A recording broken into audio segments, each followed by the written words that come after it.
Y ahora en el comienzo del programa, ya pasó Maneglia con todo el deporte, nos vamos a dar un lujito, vamos a tener a un decano del periodismo radial, del periodismo político radial y sin ocultarlo nunca, siempre dijo que era peronista. Me refiero a Miguel de Rensis, ya lo tenemos en línea, para hablar de esto, los 50 años del golpe y de lo que él llama el cachivache, que es el gobierno de Javier Milei.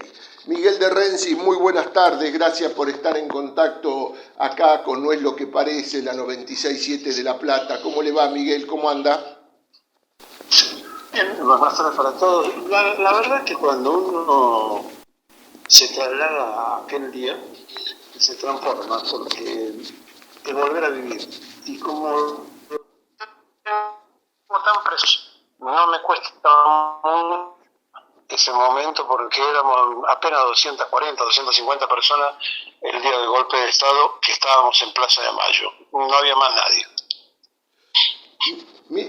Mire usted, digo, ¿y cómo fue? Digo, ¿qué recuerda, digo, de esa locura, de esa movida que hacen los militares llevándosela en la madrugada, ahí en el filo de la madrugada? Bueno, yo tenía un trabajo en ese momento en la Asociación de Periodistas. El gremio nuestro tenía dos representaciones, el Sindicato de Prensa y la Asociación de Periodistas. La Asociación de Periodistas estaba intervenida por el Ministerio del Trabajo, habían armado una comisión normalizadora para llamar a elecciones y yo era el asesor gremial. Y en ese tiempo, todo lo que pasaba a raíz del momento que se vivía, tiene un fresco recuerdo. En lo gremial, en lo personal, fue la primera vez que Clarín estuvo 10, 12 días sin salir, porque los trabajadores de Clarín quisieron parar el diario y nunca habían encontrado un respaldo de una asociación superior o del sindicato de prensa o de quien fuere, y nosotros le dimos el amparo cuando los trabajadores dijeron que querían parar, y bueno, es el derecho de ustedes, y tuvo casi 10, 12 días, no me acuerdo cuánto tiempo, pero mucho tiempo, que es la única vez en la historia del diario que no salió. Fue un episodio muy comentado en aquel momento, y ahí empezamos a darnos cuenta también de que muchos colegas, aún teniendo libertad, se autocensuraban, no se animaban a hablar, no se animaban a decir. Bueno, y en ese momento se animaron porque sintieron que había un respaldo sindical, ¿no? Miguel, le pregunto esto, digo, volviendo a esa época, a esos momentos. La excusa fue la guerrilla, la excusa en términos de aquella época, guerrilla, subversión, extremismo. Digo, ¿cuáles fueron para usted los motivos reales del golpe cívico-militar del 76? Sí, lo que estaba haciendo Isabel, nacionalización de la boca de combustible, ley de contrato de trabajo, es decir, seamos claros, el golpe no era porque estaba funcionando mal la presidenta, era por los aciertos. Primera reunión de gabinete en la Antártida para reafirmar la soberanía nacional. En un momento determinado un barco inglés anduvo en aguas argentinas, le fueron a preguntar a ella, señora, ¿qué hacemos? Y ella dijo, torpedéenlo. ¿Cómo? Sí, no me escuchó, torpedéenlo. ¿Está en aguas argentinas? Sí, tírenle. Es decir, cuando se tomaban esas decisiones de soberanía, es obvio que molestaba no solamente al imperio inglés, no solamente al imperio norteamericano, sino también al imperialismo ruso, y le molestaba a los imperios, en definitiva, porque era un país de soberanía que había heredado del que ya no estaba, que era Perón, ¿no? Bien, digo, a ver, y ahora sí, digo, usted ya se me adelantó, yo le iba a preguntar por Isabel, por el gobierno de Isabel, digo, ¿qué nos puede, voy a decir así, le hago dos en una, ¿qué nos puede contar más del gobierno de Isabel y cómo era el carácter de esa primer presidente o presidenta, como guste, mujer del mundo que llegó accidentalmente a ese lugar. Digo, ¿cómo? Porque la pintan como débil, manejable, digo, ¿cómo era?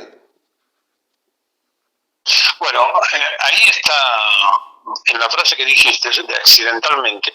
Ella no lo pidió, nunca lo solicitó, ni nunca hizo nada para estar en ese cargo público. Ocurrió que Perón se cansó cuando había que armar fórmula, porque había mucha pelea, la tendencia revolucionaria quería poner a Cámpora, los sectores gremiales querían poner a Lorenzo Miguel, es decir, todo era una discusión alrededor de quién iba a suceder a Perón si a Perón le pasaba algo, porque ya tenía un hombre entrado en edad, y entonces todos especulaban con que si Perón se moría en el cargo, otro se hiciera del poder. Y cuando Perón se da cuenta de eso, dice, bueno, se terminó la discusión, pongo a mi esposa. Y así terminó Isabel en un lugar donde nunca había pedido, en realidad María Estela Martínez de Perón, nunca había pedido y que nunca había solicitado y que el destino la colocó ahí, ¿no? Tiene razón, María Estela Martínez de Perón, ese era exactamente el nombre. Había un apodo peor que era la Chabela, que le decían, que era para estigmatizarla más. Sí, no, bueno, pero en realidad el nombre de Isabel era un nombre artístico que ella usó. El nombre de Chabela, un diminutivo de Isabel, puesto como para mortificar en aquellos que no aceptaban, porque además hubo un tema, fue la primera mujer en el mundo presidenta de un país, y entonces había dos problemas. ¿No? Aceptar por parte del machismo que existió siempre en el mundo de que los presidentes eran todos varones, era una mujer en la presidencia de la República de un cargo que no había pedido. Ella no pidió ser ni vice, ni ser presidenta, ni ser nada, sino simplemente las circunstancias lo pusieron ahí. Cuando a Perón le empezaron a insistir para ver quién iba a ser el compañero de fórmula, Perón se cansó un día y dijo, bueno, pongo a mi esposa. Le pregunto esto, Miguel, ¿cómo lee hoy también, digo, a 50, entre 60 y 50 años o más, quizás entre 63 años y 50, cómo lee, digo, el accionar fundamentalmente, digo, dentro de las que fueron las distintas organizaciones armadas, o las organizaciones armadas políticas, ¿no? El caso Montoneros. ¿Cómo lo lee hoy a la distancia? Que no pudieron parar, digo, porque lo otro era Trotsko, está claro. Era mira, Montonero, lo que primero que hay que averiguar es cómo nace Montonero, porque hay unas versiones del nacimiento de Montonero, pero tampoco hay que desligarlo que estaba el 601 en la creación de Montoneros. Había una interna que se protagonizaba contra Onganía. Claro, así que hay que estar muy informado y muy metido para saber cómo se movieron todas esas cosas, quién lo armó, quién lo ayudó, quién lo aprobó. Todo fue muy rápido, y un grupo de muchachos nacionalistas que andaban reuniéndose y buscándole la vuelta a la vida, bueno, alguien los convocó, alguien que representaba a lo mejor a un sector del ejército para enfrentar al otro sector del ejército, ¿no? Claro, algo de eso se dice, usted por ahí no me escuchó, yo dije IMAS, porque dicen que hay varias entradas, antes del secuestro y asesinato de Aramburu, hay varias entradas de Firmenich a las oficinas del ministro IMAS, ¿no? Sí, eso no, yo no sé si eso es así o no, pero lo que sí es clarito es que a Aramburu se lo entregaron muerto atrás de la Facultad de Derecho.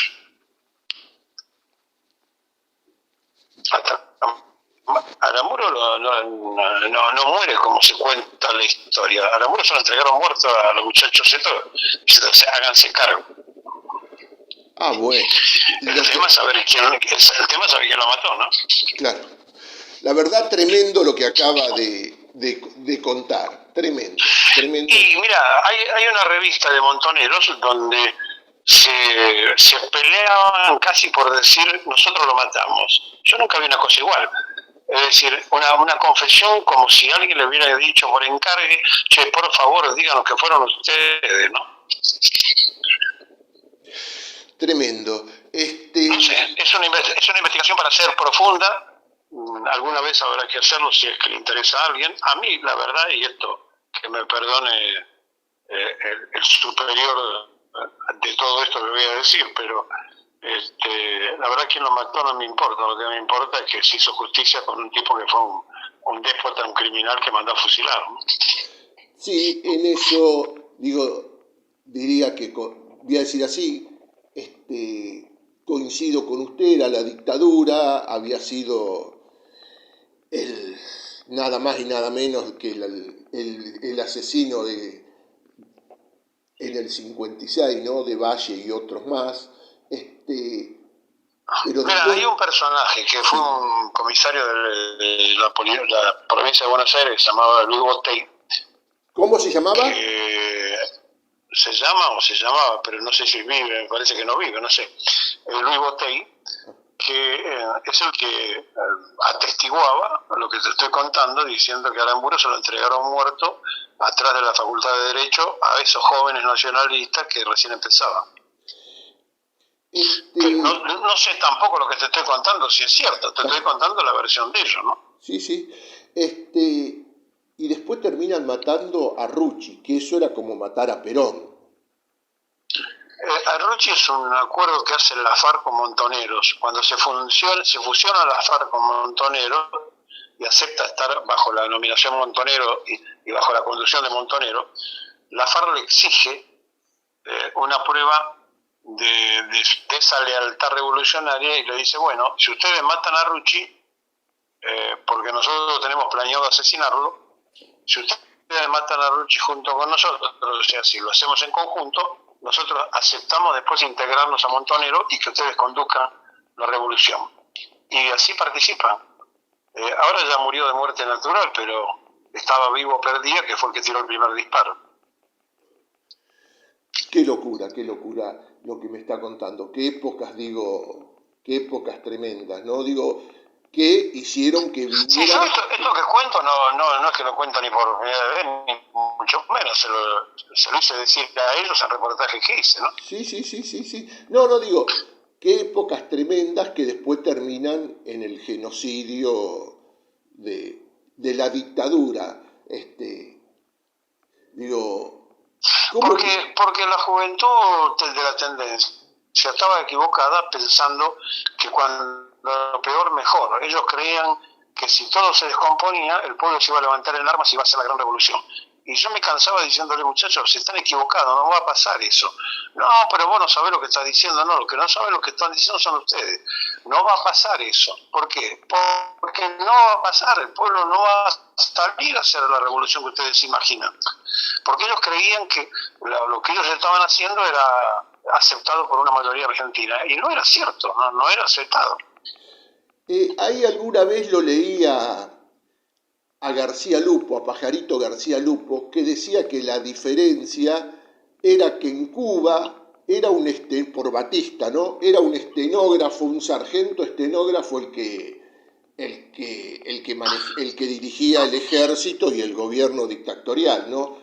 Y la guerrilla en la Argentina nunca entendió de que el pueblo veía al ejército como el ejército de San Martín todavía en esos años. ¿Le parece correcto? Sí, no sé, mira, yo no sé cuál es la mirada de cada uno, pero lo que yo te digo es que no iba a pasar nunca eso, porque lo que estaba en juego acá era el regreso de Perón y del peronismo, no de la revolución que imaginaba una minoría. La revolución que imaginaban, hablando de la patria socialista y creyéndose de que el mundo iba hacia el socialismo y demás, y no terminaban de entender que eso no era en la Argentina lo que iba a pasar. ¿Cómo en lo personal y en lo colectivo, cómo vivió, los años oscuros de la dictadura de Renzi? Mira, dos cosas yo tengo que decir porque sinceramente son cosas que parecen a esta distancia muy, muy locas, ¿no? Pero yo era relator deportivo, hacía partidos de fútbol, un día llueve, se suspende la fecha de fútbol, y entonces puse grabaciones de Juan Manuel de Rosa y le preguntaba a la gente que opinara a favor, en contra de Rosa, qué sé yo. Bueno, la gente llamaba. Pasaron 3-4 meses, volvió a llover, se volvió a suspender la fecha de fútbol, y en plena dictadura puse a Perón. Te imaginas, el teléfono era una cosa de loco, llamaba, no dejaba de llamar. ¿Por qué radio era de Renzi? ¿Por qué radio era eso? Eso era en Radio del Pueblo, y el interventor era el teniente coronel Stornelli, el padre del fiscal, que era interventor de Radio Belgrano, Argentina y Pueblo. Cuando pasa eso, el lunes me llama, me recibe en el despacho de hoy con la 45 arriba del escritorio, me dice: ¿usted está loco? Usted sabe lo que es, usted tiene que relatar fútbol, no poner cosas que no corresponden, bla, bla, bla. Entonces yo lo único que le dije: ¿usted la va a usar? Refiriéndose a la 45 que estaba ahí arriba, ¿no? Me dice, me mira y me dice: ¿por qué me pregunta? No, porque si no la va a usar, ¿por qué no la guarda? Y después el tipo habrá pensado, evidentemente, que yo estaba mal. Y pasa un tiempo y se realiza el Día del Periodista. Y entonces me dice Stornelli, que era el teniente coronel interventor de la radio, me dice: usted tiene que venir porque vamos a festejar el Día del Periodista. No es que me invitaba, me obligaba, sí, me decía: claro, usted tiene que venir. Yo me quedé mirándolo y digo: bueno, el Día del Periodista llego y estaba yo por Radio Belgrano, Pueblo de Argentina, Néstor Ibarra por Mitre y Antártida, y Horacio de Hielo por Splendid y Excelsior. Habíamos 3 periodistas y estaba toda la cúpula militar. Entonces nos mirábamos, ¿no? Los 3 periodistas, decíamos: esto es el Día del Periodista, era el Día de la Fuerza Armada, estaban todos los milicos. Entonces viene Carpintero, que era el jefe de prensa de la dictadura, y me dice: ¿usted es el loco? Y yo miro para atrás, no sabía a quién estaba hablando. Le digo: ¿usted se refiere? ¿Usted es el que puso la marcha? Sí, bueno, yo lo quiero felicitar porque eso demuestra la libertad que hay. Yo creí que me iba a fusilar el tipo. Y entonces estaban todos los que estaban ahí, los interventores de la red, escuchando, y todos agacharon la cabeza como diciendo: si el jefe nuestro dice eso, nosotros qué podemos decir. Y yo no sabía si el tipo me lo había dicho en serio o no, pero evidentemente se quiso montar en eso que ya era un hecho consumado, porque estaba toda la milicada hablando de la locura que había hecho en Radio del Pueblo un tipo que había puesto la marcha peronista, ¿no? Pero al mismo tiempo desaparecía gente y había una política económica, bueno, que mamita querida, ¿no? Sí, claro, pero lo que te quiero decir es que yo hice eso sin saber de lo que estaba pasando, porque si yo hubiera sabido todo lo que estaba pasando alrededor, te imaginas que no sé si lo hubiera hecho. O sea, en un acto de inconsciencia no lo hice. Bien. O de desconocimiento, no de inconsciencia. Le propongo esto, voy a hacer un intermedio preguntándole alguna cosita de color y después quiero hablar de Milei. De Renzi, ¿cuántos años de radio? ¿Cuántos años de radio? Yo decía el decano, si no es el decano, no sé qué otro periodista que está en radio actualmente. No sé, pero tengo más de 60. ¿Y por qué ha nombrado radios increíbles que yo me las acuerdo de pibe?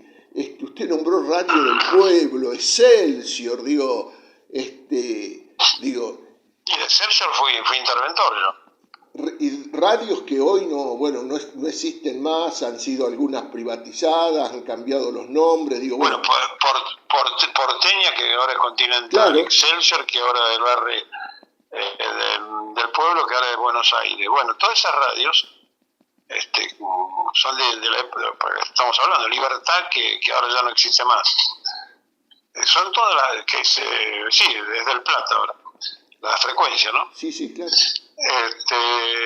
Bueno, pero todo eso es parte de una historia de alguien que ha trabajado en estos medios muchos años. Entonces, la gente de mi edad recuerda todos esos nombres. Vos sos más joven, no dirá de qué está hablando, ¿no? No, yo soy más chico, pero me acuerdo porque, mire, lo cuento al aire, digo, más allá de contárselo a usted, lo cuento al aire. Yo era un niño y mi abuelo compra una radio portátil, porque mi abuelo, tenía diabetes, le habían cortado una pierna, entonces quería una radio portátil para poderla donde él se se movía, vio, tenerla al lado de él y no joder a nadie con la radio eléctrica que la cambiaran. Entonces viene el vendedor de la radio, digamos, de la casa de radio, de electrónica, qué sé yo, de electricidad, que había en Olavarría, y le trae 2 radios y le dice, con esta escuchás mejor Porteña, que era color rojita, y con esta escuchás, no sé, le habrá dicho Mitre, no sé, que era gris, hasta ahí. Y mi abuelo se queda con la que escuchaba, con la rojita que se escuchaba mejor Porteña. Así que escuchaba Porteña, escuchaba Colonia, y de lunes a viernes escuchábamos las novelas de Chiappe por radio, que era la época, el boom del Lobo del Pajonal, digo, me acuerdo. Digo, eso me lo acuerdo así, no sé, tendría 8 años, 7, 8 años, 9, ¿no? Más o menos esos años, tendría 10 tal vez. Increíble. ¿Y cómo en estos más de 60 años, cómo ha vivido la transición, mejor dicho, no transición, digo, bueno, transición en lo tecnológico y los cambios del periodismo, ¿no? A llegar a esto que tenemos hoy, que bueno, que por algo tienen 0,5, 0,3, 1 de rating, ¿no? Por la televisión, ¿no? Cuando apareció la televisión, la radio se iba a terminar y no se terminó. Cuando apareció la FM, la M se iba a terminar y no se terminó. Y la radio no se va a terminar nunca porque es un sistema que tiene una particularidad. Vos podés estar en ese mismo momento cocinando y te llevas la radio donde querés porque está la portátil y si es eléctrica la pone más alta y vos escuchás si estás. Como la radio ha logrado dar resultados, por ejemplo, un partido de fútbol, entonces toca el timbre de una casa y la persona se levanta y se lleva la radio para no perderse el detalle de la jugada. Bueno, eso no puede ocurrir con una radio eléctrica y no puede ocurrir tampoco para escuchar una novela. Eso pasa donde está en juego la dinámica de que va cambiando por un resultado. Entonces, lo que logró la radio es que algo que la televisión no terminaba de entender. Si vos ahora te das cuenta, hay mucha gente que pone la televisión y la usa de radio. Se va a cocinar, se va a bañar, se va a cualquier lado, tiene el volumen de la televisión alto y lo usa de radio. Pero no lo mira, lo está escuchando. Entonces la radio es una cosa que no va a morir jamás. Sí, o vía internet, ¿no? Por caso la plataforma YouTube u otra, sí, ¿no? La radio es el audio. Y la gente mientras no deje de hablar, es cierto que la televisión son imágenes y que una imagen reemplaza 1000 palabras, pero está muy mal usada, porque además no la sacan a exteriores a hacer lo que tiene que hacer, y entonces la sociedad hace zapping constantemente y no se satisface con nada y termina yendo de un lado para el otro. En vez de la radio, el que tiene un programa determinado lo escucha hasta que termina. ¿Y cómo ve al periodismo hoy? Fundamentalmente estamos hablando del periodismo político, ¿no? Digo, o estos magazines que son un cocoliche de todo un poco, donde bajan línea toda también. La vida fue igual. El periodismo político siempre tuvo oficialistas de turno y opositores al oficialismo. No es nada para destacar, sino simplemente que, y esto sí es grave, muchos de los que defienden al gobierno de turno lo defienden porque se cortó la pauta oficial desde que llegó Milei, pero usan a YPF como la que compra voluntades. Entonces se gastaron $50 millones de YPF comprando periodistas. Hábleme del cachivache, como le llama usted, me refiero al presidente Milei y su gobierno. Es que yo no creo que haya que hablar de Milei, yo creo que hay que hablar de la sociedad argentina. ¿Por qué la sociedad argentina votó a un tipo que dijo que venía a destruir todo con una motosierra, que venía a romper, no venía a construir nada, que era un topo que venía a destruir el Estado? ¿Por qué votó eso? ¿Por qué eligió eso? Bueno, la pregunta tiene que ser sobre la sociedad. Milei es un cachivache que no vale la pena ni perder el tiempo en él. Pero la verdad, honestamente, un personaje que dice que sus hijos son los perros y ahora resulta que se olvidó de los hijos porque los perros los tiene abandonados. Entonces, cuando vos te encontrás con que hay una persona que es inculta, desinformada, mal educada, que insulta y que llega y se sienta en el sillón de Rivadavia y se cree el emperador de Calcuta, estamos en un problema muy serio, pero no un problema muy serio por él, estamos en un problema muy serio porque la sociedad no solo lo hizo presidente, en el medio tiempo lo volvió a votar la gente de él, volvió a ganar el medio tiempo, la elección del medio tiempo. Por lo tanto, ¿por qué no hablamos de la sociedad argentina, que me parece que es lo preocupante, ¿no? Bueno, ¿y qué lectura hace de la sociedad argentina, Miguel? De nosotros No, mismos, yo no soy quien para juzgarla, pero cada quien tiene que preguntar qué le pasó a la sociedad argentina. ¿Dónde está esta sociedad? ¿Cómo se hace? ¿Qué son? ¿Masoquistas? ¿Les gusta sufrir? ¿Votaron al tipo que los vino a degollar?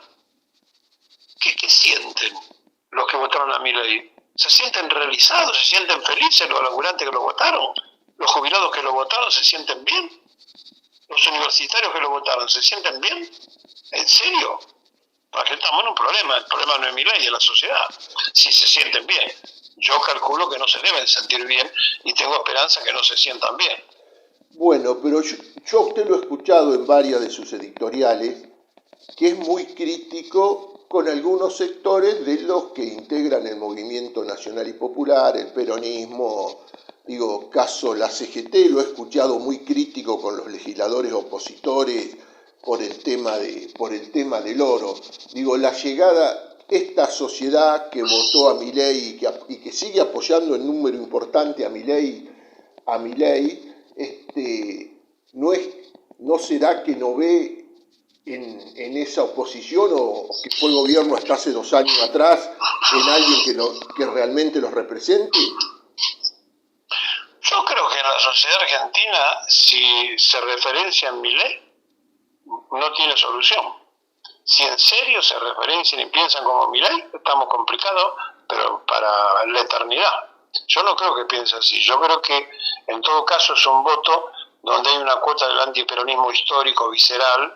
Son gorilas y no saben por qué. Son hijos de gorila, sobrinos de gorila, no sé, primos de gorila y son gorila ellos, pero no saben ni por qué.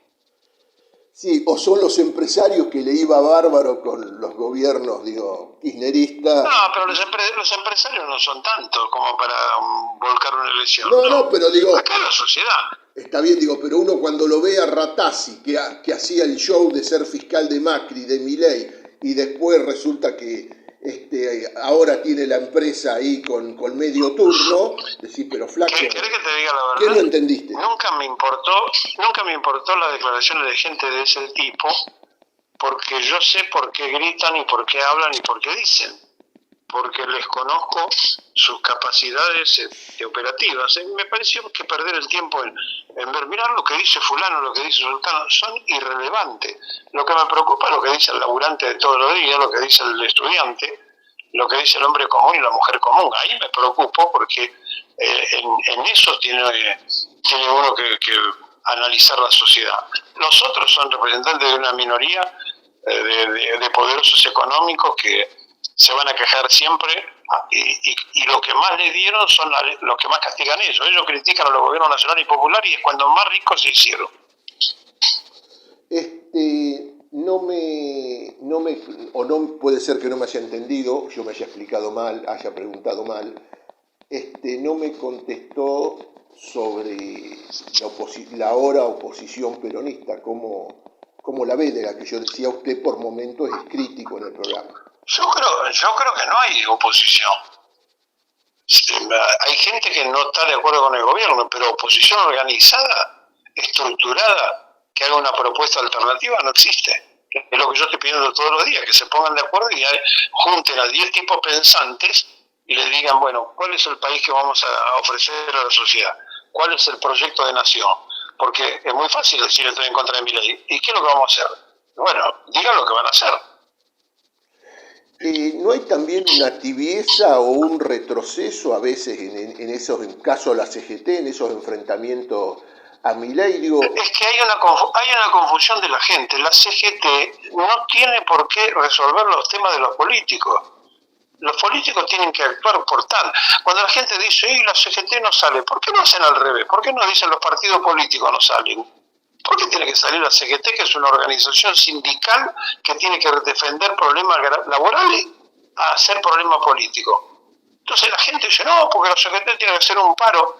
Sí, el paro lo tiene que hacer para defender la fuente de trabajo o para defender, pero hacer un paro político porque los partidos políticos no hacen nada. ¿Por qué no piensan cuando dicen esas cosas? ¿Por qué no le piden a los partidos políticos que salgan a la calle? Yo no escuché, ¿vos escuchaste alguna vez que alguien diga los partidos políticos que no salen? No, dicen la CGT. La CGT es una organización sindical. No tiene nada que ver con la estructura política. O a la hora de hacer la boleta electoral los llaman y los sientan a los gremialistas. No pasa eso, ¿no? No, en aquellas listas peronistas que antes tenían los cupos claros se ha perdido totalmente. Claro, ¿no? El 30% era para los trabajadores. Sí. Miguel, el programa del viernes, de ayer viernes, usted lo terminó diciendo tengamos fe. Para cerrar, bueno, lo que quiera, por qué ese tengamos fe y lo que guste decir libremente usted. No, porque en realidad a mí me parece que siempre que llovió paró, y además a nosotros nos proscribieron, nos aplicaron el 41-61, nos bombardearon, nos fusilaron, pero han descubierto que no nos han vencido. Y entonces, como no nos han vencido, yo le pido a los que están escuchando habitualmente el programa nuestro, que no se rindan y que tengan fe, porque no nos han vencido. Y como no nos han vencido, inexorablemente vamos a regresar e inexorablemente vamos a gobernar la Argentina. El tema es que cuando eso ocurra, los que se sienten sepan formalmente lo que están representando. Si tienen que ser peronistas, que sean peronistas y no improvisados. Miguel, cuando la Argentina votó, el peronismo votó a Alberto Fernández, y Alberto Fernández la primera declaración que hizo después que haber llegado a la presidencia por el voto peronista, que él era socialdemócrata, yo si lo tenía al lado le pegaba una cachetada a Alberto, porque en realidad lo que estaba haciendo era ofender al voto. Y sí, él fue toda la vida socialdemócrata, porque toda la vida fue radical. Él así hizo su vida en el Partido Nacionalista Constitucional de ASEF, porque el padrastro que lo crió era radical y lo mandó a trabajar con un radical como ASEF. Pero decir eso después que el voto peronista lo había hecho presidente, que era socialdemócrata, si yo lo tengo al lado, en serio, le levanto la mano. Miguel, muchísimas gracias por su tiempo. Gran final. Gracias. Larga vida y la verdad, un gusto hablar con usted fundamentalmente por algo, por su sinceridad, que no tiene filtros, como no tiene filtros al aire en su programa cuando el que lo escucha sabe que está escuchando un programa peronista o desde una visión peronista.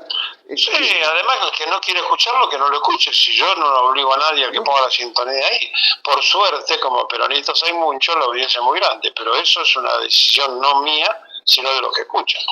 No, pero digo esto, estoy diciendo esto en el cierre, que hay mucho que cambia de idea, como voy a decir, de camiseta, de remera, y bueno, y un día dicen una cosa y otro día dicen otra, y usted tiene una coherencia, me acuerdo alguna vez. Mira, yo tomé la determinación hace muchos años de esto, de decir que era simpatizante de Racing, que era peronista, dónde vivía, etcétera, porque es la mejor forma que el otro que te está escuchando sepa a quién está escuchando.